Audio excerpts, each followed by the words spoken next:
Practice மார்க்கில் 2026 ஓகேவா 2026 NSCL அசிஸ்டண்ட்டோட 5வது டெஸ்ட்டு ஃப்ரெண்ட்ஸ். டெஸ்ட்டாடா இது எப்படி கேட்டிருந்தாங்க தெரியுமா ஃப்ரெண்ட்ஸ்? அதாவது என்ன சொல்கிறது, சிம்பிளிஃபிகேஷனே இல்லை. நம்ம ஸ்பீடுக்கு என்ன தேவைப்படும் அந்த எதுவுமே இல்லைங்க. பாருங்களேன், பேட்டர்ன் மட்டும் பாருங்களேன். ஸோ இப்போது டிஏ எங்கேருந்து ஃபிக்ஸ் ஆச்சுன்னு தெரில. ஸோ இப்போ தேர்ட்லேருந்து டிஏ, தேர்ட்லேருந்து 7th வரைக்கும் டிஏ, அடுத்து மிஸ்லேனியஸ் ஸ்டார்ட் ஆகும். அடுத்து மிஸ்லேனியஸ், அடுத்து வந்து 11th அல்ல, எப்படி சொல்கிறது பாருங்கள், 13லேருந்து திருப்பி வந்து நம்பர் சீரிஸ் ஸ்டார்ட் ஆகும். ஒரு கன்ஃபியூஷன், எந்த ஆர்டரில் இருக்குன்னே தெரில. ஸோ அடுத்து வந்து சரி ஓகே இது போயிடுச்சா, சரி சிம்பிளிஃபிகேஷன் வரும்னு சொல்லிட்டு வெயிட் பண்ணால் அப்படியே கொஞ்சம் தூரம் போகுது. எல்லாமே மிஸ்லேனியஸ் தான் போகுது. போய்கிட்டே இருக்கும்போது டக்குன்னு வந்து குவாட்ரடிக் வந்துடுது. ஓகேவா, குவாட்ரடிக்கும் எதுலேருந்து ஸ்டார்ட் ஆச்சுன்னு தெரில. ஸோ இப்போ அதை நான் பார்க்குறேன். குவாட்ரடிக் வந்துருச்சு. ஸோ இப்போ குவாட்ரடிக் வந்தோடனே குவான்டிட்டி 1 and 2 இது ஜஸ்ட் ஒரு சம் தான் இருந்துச்சு. அடுத்து ஒரு டிஏ போச்சு. சரி டாடி கடைசி இப்போயா சிம்பிளிஃபிகேஷன் வரல ஃப்ரெண்ட்ஸ், வரவே இல்லை. அட பாவிகளா, என்ன சொல்கிறது, மார்க் ஸ்கோரிங் பார்ட்டே அதானடா. இப்போ நானும் அதை வச்சு தான் பொழப்பு நடத்திக்கிட்டு இருக்கேன். கேட்கவே இல்லை. இப்போ இல்லாமடா டெஸ்ட் இருக்குன்னா கண்டிப்பாக இப்படி இருக்கும் டெஸ்ட்டு. இது இந்த எப்படி சொல்கிறது, டஃப்பான ஷிஃப்ட்டுன்னு சொல்லுவாங்க, அந்த கேட்டகரியில் உள்ளே வந்துடுவான். என்ன பண்ணுறது, ஈஸி தான், கொஸ்டின்ஸ்லாம் ஈஸி, ஆனால் டைம் டேக்கன் ஆகும். இப்போ சிம்பிளிஃபிகேஷன் எப்படி, ஒரு கொஸ்டினுக்கு எத்தனை செகண்ட்ஸ் நம்ம எடுப்போம், 30 செகண்ட்ஸ், வித்தின் 30 செகண்ட்ஸ். அப்போ ஒரு மார்க் ஈஸியாக கெயின் பண்ணிட்டோம்ல. ஆனால் இங்கே அப்ளிகேஷன்ஸாக இருக்கனால ஈஸியாக அந்த 30 செகண்ட்ஸ்க்கு நம்ம ஒரு மார்க் ஸ்கோர் பண்ணுறத அந்த அப்ளிகேஷன்ஸ் கண்டிப்பாக வந்து எப்படி சொல்கிறது, ஒரு மோர் தென் 40 செகண்ட்ஸ் வித்தின் 1 minute எடுத்துக்கும் அப்ளிகேஷன்ஸ். கரெக்டாக? அப்போது இதுலேயே வந்து நிறைய சம்ஸ் வந்து சால்வ் பண்ண முடியாத மாதிரி பெய்யும். இது டஃப்பான ஷிஃப்ட்டில் நடக்கும். ஸோ எதுக்கும் தயாராக இருப்போம் அப்படின்ற கேட்டகரியில் இந்த டெஸ்ட்டை நம்ம அட்டன் பண்ணலாம். ஓகேவா? ஸோ 2026 ப்ராக்டிஸ் மார்க்கில் 5வது டெஸ்ட்டு. ஐயோ, சரி பாருங்கள் எப்படி அட்டென்ட் பண்ணியிருக்கேன், எப்படி அப்ரோச் பண்ணியிருக்கேன்னு பாருங்கள். என்னத்தை சொல்கிறது.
குவாடிட்டிக் அந்த இது ஃபுல்லாமே முடிஞ்சோடனே நம்பர் சீரிஸ் எடுத்தேன். குவாடிட்டிக்குமே கொஞ்சம் என்ன சொல்கிறது, லைட்டாக ஸ்ட்ரகிள் ஆச்சு. ஏன்னா அந்த சைன் மாற்றி போகிறதுல பஞ்சாயத்தாச்சு. பட் ஓகே, நம்பர் சீரிஸ் ஒரு ஃப்ளோவில் போச்சு.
அடுத்து வந்து டிஐ போயாச்சு. ஸோ இப்போ டிஐயில் வந்து பெரிய டிஃபிகல்ட்டிஸ்லாம் இல்லை ஃப்ரெண்ட்ஸு. ஓகே, ஈஸியாக தான் இருந்துச்சு. ஆனா அந்த பதட்டம் இருந்துச்சு. இங்கே நீங்கள் நல்லா பாருங்களேன். நம்ம வந்து 9 மினிட்ஸ், அதாவது ஆல்மோஸ்ட் 10 மினிட்ஸ் ஆயிடுச்சு. ஆனால் வெறும் வந்து 10 கொஸ்டின்ஸ் கிட்ட தான் அரௌண்டாக கம்ப்ளீட் பண்ணியிருக்கோம். கரெக்டா? ஆனால் சிம்ப்ளிஃபிகேஷன் இருந்துச்சு அந்த டைம்லனா, அது எப்படி 15+ கொஸ்டின்ஸ் நம்ம வந்து 10 மினிட்ஸ்க்குள்ளே கவர் பண்ணியிருந்திருப்போம். 15+20+ கூட போயிருந்திருக்கும். ஸோ இப்போ எனக்கு அந்த பதட்டம் இருந்துகிட்டே இருந்துச்சு. ஐயோ ஓகே, பேலன்ஸ் டைமிங் ஐயோ கம்மியாக இருக்கே கம்மியாக இருக்குன்னு அந்த அட்டெம்ப்ட் கொடுக்க முடியாதுன்ற பதட்டம் இருந்துகிட்டே இருக்கும். ஏன்னா இது ஒரு இந்த ஷிஃப்ட் இந்த மாதிரிலாம் ஷிஃப்ட் இருக்கும். ஸோ எல்லாத்துக்குமே நம்ம ப்ரிப்பேர்டாக இருக்கணும். அப்போ அந்த டைமில் என்ன பண்ணோம், வேறு ஆப்ஷனே இல்லை. எந்த அளவுக்கு புஷ் பண்ண முடியுமோ அந்த அளவுக்கு புஷ் பண்ணி தான் ஆகணும். நம்ம எதுவுமே எக்ஸ்பெக்ட் பண்ண முடியாதுல்ல. கரெக்டாக? ஸோ இப்போ டிஏ ஓகேவாக தான் இருந்துச்சு. டக்கு டக்குன்னு சால்வ் பண்ணிட்டு போகிற மாதிரி தான் இருந்துச்சு.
ஸோ இப்போ இங்கே நல்லா பாருங்கள் ஃப்ரெண்ட்ஸ். ஐயோ கஷ்டம், என்ன எனக்கு சொல்கிறதுக்கு வார்த்தையே வர மாட்டேங்குது. வெறும் 3 நிமிஷம் தான் இருக்குது.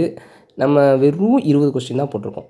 என்ன பண்ணுறதுனே தெரில. ஸோ புஷ் பண்ணி எனக்கு அந்த 3 நிமிஷத்துக்குள்ளே எத்தனை அப்ளிகேஷன்ஸ் போட முடியும்னு போட்டிருக்கேன்.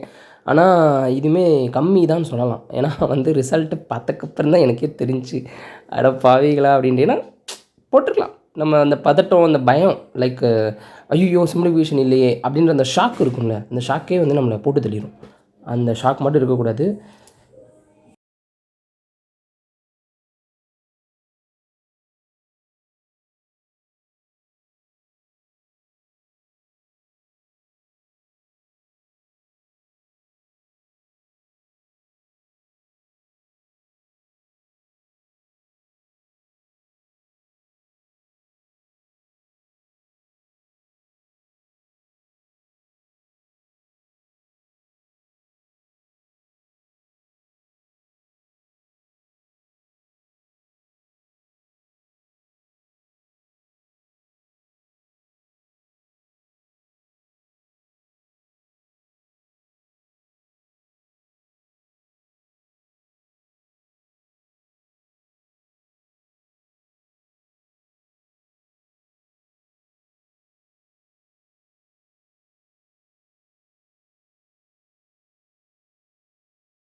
ஸோ ஃபைனலி வெறும் அந்த 3 நிமிஷத்தில் 4 அப்ளிகேஷன்ஸ் தான் போட முடிஞ்சுச்சு. ஸோ டோட்டலாக 24 குவான்ஸ். ஓகேவா?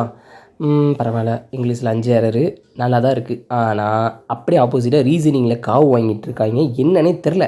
ரீசனிங்கில் போய் சிலாஜிசத்துலேயும் இன்இக்வாலிட்டியும் எரர் போகுது ஃப்ரெண்ட்ஸ்.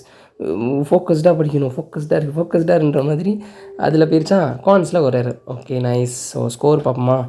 ஸ்கோர் பார்த்தீங்கன்னா நீங்கள் சொல்லுங்கள். எரர் வந்து 10 எரர் எப்படியாச்சும் வந்து தொலைஞ்சிருது. இது எரரை கம்மி பண்ண அட்லீஸ்ட் அட்டம்ப்டாச்சும் கூடனாலும் எரர் மேனேஜ் ஆகும். அட்டம்ப்ட்டும் கம்மி, எரரும் கூடுதுன்னா ஒன்றும் பண்ண முடியாது. 65 சூப்பர். 65 ஸ்கோரு. பர்சன்டேஜ் பார்த்தோம்னா கம்மி தான் பாருங்களேன், வெறும் 60. ஐயோ ஐயோ சரி ஓகே, இதுவும் ஒரி பண்ணிக்க வேணாம். ஏன்னா ரீசனிங்கில் அட்டம்ப்ட்டு கம்மி. 2 பஸ்ஸில் 1 பஸ்ஸில் ஸ்கிப் பண்ணியாச்சு. குவான்ஸ்லேயுமே அட்டம்ப்ட்டை புஷ் பண்ணல. ஸோ இப்போ அதுக்கு தகுந்த மாதிரி தான் ஸ்கோரும் வந்து நம்மளுக்கு ஷோ ஆயிருக்கு. Okay, depending on the test. So இதை நான் இது பண்ணுறதுக்கு இப்போ நான் ரொம்ப எலாபரேட்டாக சொல்கிறதுக்கு காரணம் என்னென்னா, இந்த மாதிரியும் டெஸ்ட்டு இருக்குது, இந்த மாதிரியும் ஷிஃப்ட்டு வரும். ஸோ அப்போ எதுக்குனாலும் ப்ரிப்பேர்டாக இருங்க. ஸோ இப்போ சிம்பிளிஃபிகேஷனு, ஸ்பீட் மேக்ஸை மட்டும் எதிர்பார்த்து இல்லாமல் எப்படி வந்தாலும் போடணும், அவ்வளோதான். மைண்டை ஃபிக்ஸ் பண்ணிக்கோங்க. ஸோ இப்போ இந்த டெஸ்ட்டு போட்டிருந்தீங்கன்னா இதோட ஸ்கோரை கமெண்ட் பண்ணுங்கள். Okay, bye by.